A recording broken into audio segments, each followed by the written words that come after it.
Ibihe byiza kuri wowe wakoze subscribe kuri muri media, niba uri mushya ibuka gukanda subscribe, wibuke no gukanda kukazogera kugira amakuru n'ibiganiro tubagezaho umunsi ku wundi bitazajya bigucika. Uyu munsi reka tuberekeze i Vatican, ni kwa Papa Francis umaze igihe ari mu bitaro. Bitangazwa ko arasezererwa mu bitaro uyu munsi. Umushumba mukuru w'idini Gatolika ku isi Papa Francis wari umaze igihe kigera ku byumweru bitanu arwaye umusonga w'ibihaha, araza gusezererwa mu bitaro nyuma y'uko ubuzima bwe bukomeje kuzanzamuka.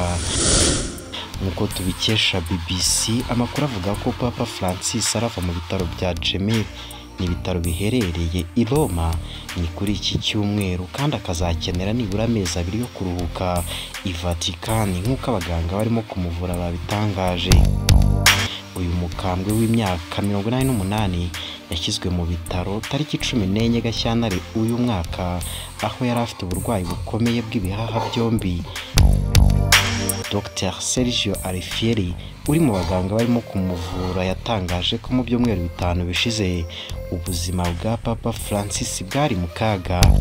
Uyu muganga avuga ko Papa atarakira byuzuye ariko ko atagifite umusonga kandi kubu yamaje no kugarura agatege. Yagize ati, uyu munsi tunejejwe no kumenyesha ko ejo azaba ari iwe. Kuri iki cyumweru Papa Francis aratanga umugisha ari mu idirishya ry'icyumba cye ku bitaro bya Gemelli.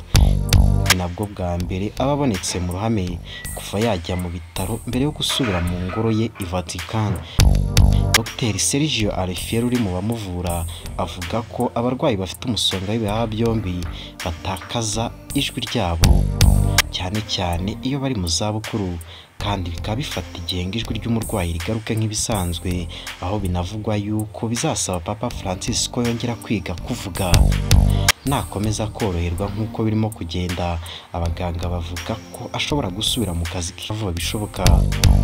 Vatican ivuga ko Papa Francis yagaruye agatege mu buryo ahumeka no mu kunyeganyega.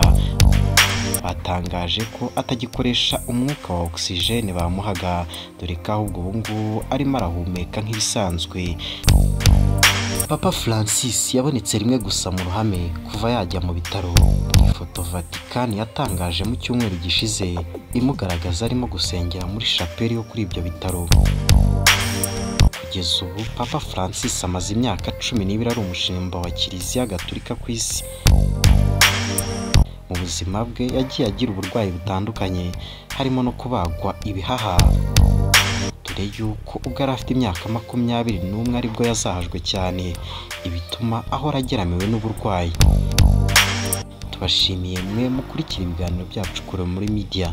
Niba uri mushya ibuka gukanda subscribe, sangiza abandi iyi nkuru, wibuke no kuduha igitekerezo cyawe.